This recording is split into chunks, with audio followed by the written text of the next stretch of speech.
ఇక్కడ నేనున్నాను కదా, నీకేం కావాలో అడుగు. మిమ్మల్ని అడిగేలా ఉంటే అంకుల్ అని పిలిచేదాన్ని కదా.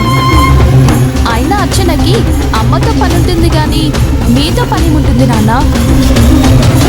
మీ అమ్మ కూడా తను ఏ పని చేయకుండా రిలాక్స్ అవ్వాలని అర్చనకు కూడా కొన్ని బాధ్యతలు అప్పచెప్పింది కదమ్మా.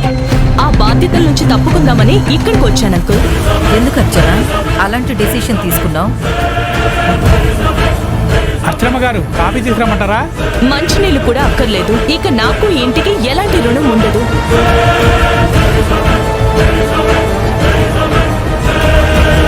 సంతోషం. చూసావా అర్చన, ఎలాంటి సంబంధం లేదు అనగానే కుక్కుటేసి ఎంత సంబరపడిపోతున్నాడు. అయ్యో అలా కాదయ్య గారు, మంచిది అన్నాను అంతే. దాని అర్థం అదే మరి. మీరు ఆగండి. అర్చన రిలాక్స్గా అలా కూర్చుని మాట్లాడదాం. సారీ ఆంటీ, నేను కాలక్షేపం చేయడానికి రాలేదు. తారక్ కూడా ఇక్కడే ఉన్నాడు కాబట్టి నా రిజిగ్నేషన్ లెటర్ని మీరు యాక్సెప్ట్ చేస్తే మీకు సెల్యూట్ కొట్టి వెళ్ళిపోదాం అనుకుంటున్నాను.